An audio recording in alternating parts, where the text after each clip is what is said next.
Há muito tempo, em um cenário envolto em bravura e adversidades, a Finlândia desfrutava de sua preciosa liberdade. Contudo, em 1939, tempos sombrios se aproximaram quando tropas ligadas a Moscou marcharam em direção ao solo nórdico, ameaçando a tranquilidade que outrora reinava. Nesse cenário de perigo iminente surgiu um verdadeiro herói, cuja história ecoaria através das eras. Simo Häyhä já havia servido ao seu país, mas quando o chamado da pátria soou novamente, ele prontamente se apresentou para a honrosa resistência dos patriotas.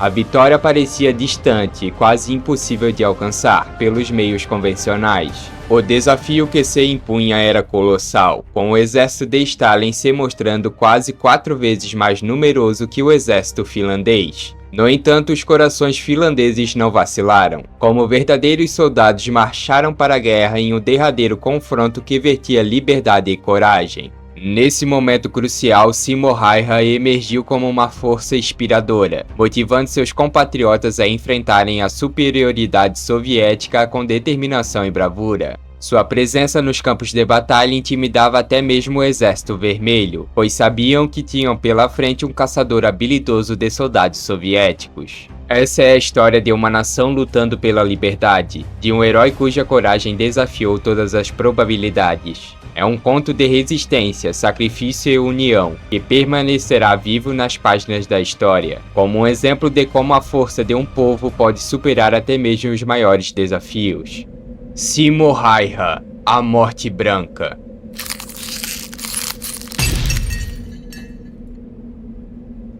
Salve galera, eu sou o King, bem-vindos ao canal Mangalizando, trazendo sua análise completa de mangás e animes. Neste vídeo irei começar uma breve sequência de vídeos contando a história real dos participantes do Ragnarok em Shumatsu no Valkyrie. Se você curte essa série, já deixa o seu like e se inscreva para acompanhar mais conteúdos de Shumatsu. E bora lá mangalizar!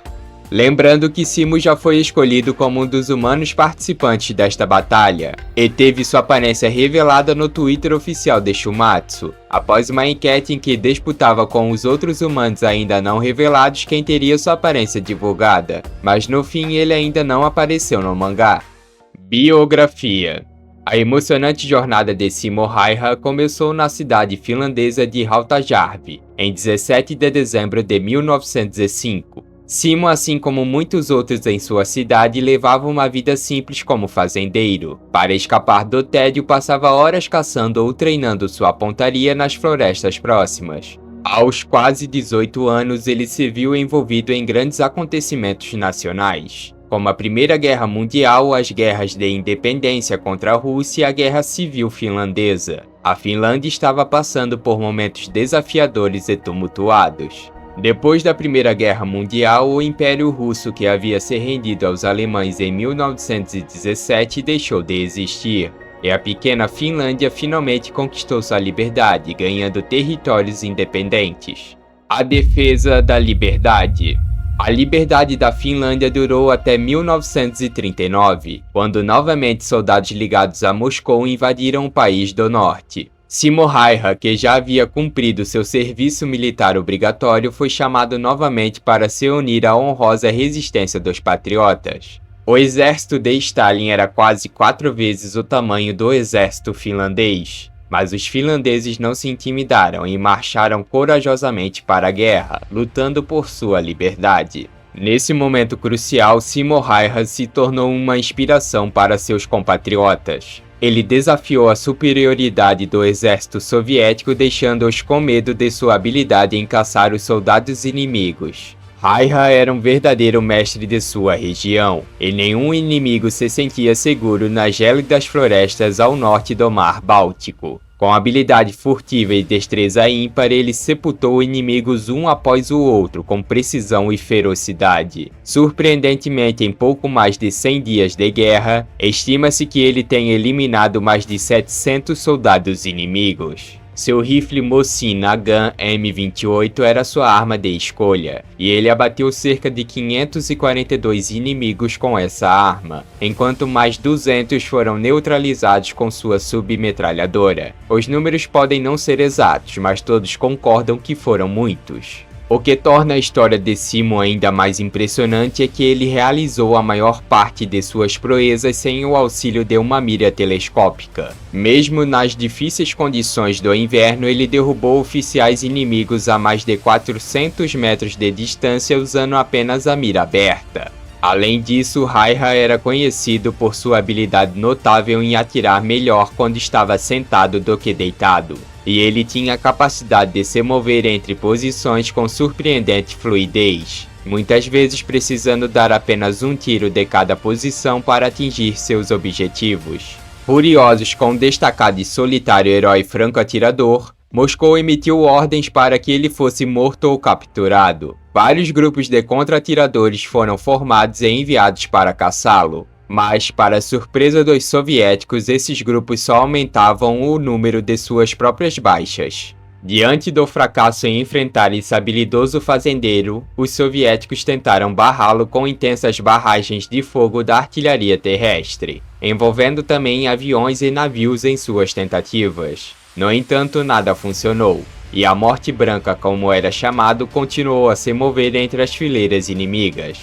Simo foi ferido apenas uma vez, levando um tiro na cabeça por uma bala supostamente explosiva que danificou parte de sua mandíbula esquerda. Mesmo ferido, ele conseguiu rastrear e neutralizar seu atacante. Sobre esse incidente, as informações variam um pouco.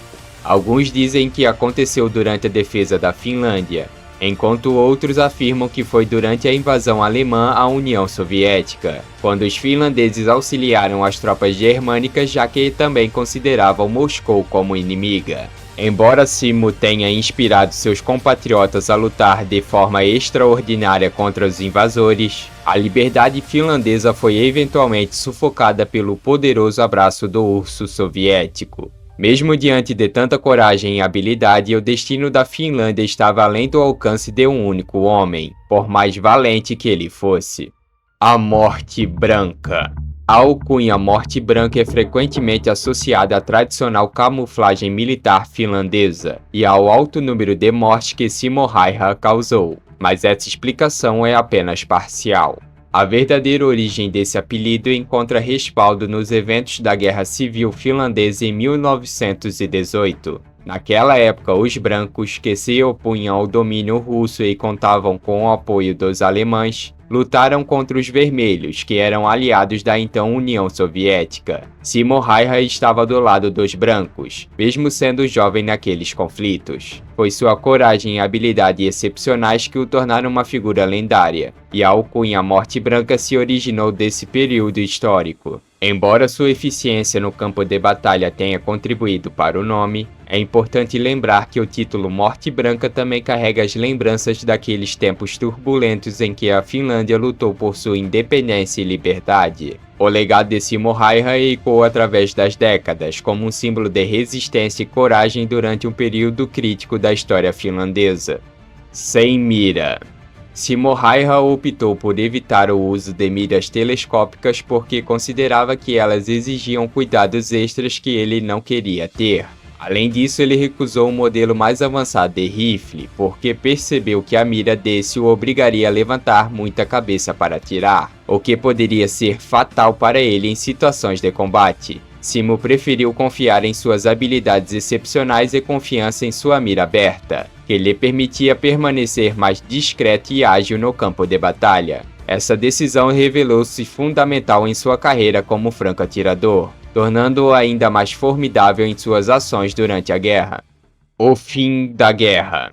A Guerra Russo-Finlandesa, também conhecida como Guerra de Inverno, foi um dos desdobramentos da Segunda Guerra Mundial, ocorrendo entre 30 de novembro de 1939 e 12 de março de 1940. Ao final dela, o exército da União Soviética ficou famoso por sua incompetência, motivo de piada em diversas cúpulas militares. Stalin e seus generais, movidos pela soberba, buscavam a reconquista do território báltico, desafiando a bravura dos soldados nórdicos e as condições rigorosas do inverno finlandês. A Finlândia tinha um exército de apenas 300 mil homens, com apenas 50 mil soldados regulares, o que a levou a iniciar um recrutamento para aumentar suas forças. Por outro lado, o Exército Vermelho da União Soviética invadiu com um efetivo que logo alcançou 1 milhão de soldados, além de fazer amplo uso da aviação e de carros de combate. Após pouco mais de 100 dias de conflito, a Guerra de Inverno chegou ao fim, com a Finlândia sendo declarada vencedora, embora não tenha realmente ganhado. Eles enfrentavam dificuldades devido à sua baixa demografia em comparação com seu inimigo, o que dificultava a reposição de suas baixas em uma guerra prolongada. Como resultado, a Finlândia capitulou, mas conseguiu negociar termos favoráveis de rendição. Os finlandeses sofreram a perda de aproximadamente 26 mil soldados, enquanto a União Soviética teve um custo muito alto, com cerca de 250 mil mortos e 400 mil feridos. Embora tenham vencido a guerra, o tremendo saldo negativo da guerra russo-finlandesa foi um fardo para a Rússia, que teve que lidar com mais um capítulo difícil, talvez vergonhoso, pois seu exército foi o único europeu a se envolver e perder grandes guerras no último século. A eternidade da lenda. Com humildade inabalável, o herói finlandês Simo Häyhä sempre tratou suas proezas com simplicidade. Quando questionado sobre o segredo de seu sucesso, ele respondia que não havia nada de extraordinário, apenas o amor pelo seu país e o dever de todo soldado. Conhecer sua arma, o terreno onde atuava e possuir a paciência para aguardar a oportunidade certa. Ele costumava dizer: cumpri da melhor forma possível as missões que me confiavam. A Morte Branca, como ficou conhecido, seguiu servindo a sua nação mesmo após a guerra, agora caçando alces e criando cachorros. Talvez por isso vemos que o autor de Shumatsu no Valkyrie o desenhou como o melhor companheiro do homem. Sua devoção inabalável perdurou até o final de sua longa jornada. Simo Häyhä viveu até os 96 anos de idade, e seu coração bateu pela sua amada Finlândia até o último suspiro, quando faleceu de causas naturais em 1º de abril de 2002. Seu legado permanece como um símbolo de bravura e patriotismo, e seu exemplo continua inspirando gerações, relembrando a todos que a coragem, o amor à pátria e a dedicação ao dever são qualidades que transcendem o tempo e tocam profundamente o coração humano. E agora, diante do épico Ragnarok, a batalha lendária entre deuses e humanos, Simo se ergue mais uma vez para defender a humanidade. Aquele que um dia se posicionou corajosamente frente a um exército vermelho com 1 milhão de soldados em honra à sua pátria, vê novamente a ameaça dos seres divinos, e isso é algo imperdoável. Com sua alma incandescente, ele percebe a necessidade de agir. Com o seu rifle em mãos, ele se coloca como a última linha de defesa dos mortais contra os poderes imponentes dos deuses. E o seu recado é claro: os deuses podem governar o céu, mas nas terras mortais sou eu quem detém o poder da vida e da morte. Cada disparo é uma oferenda aos deuses que ousam enfrentar-me.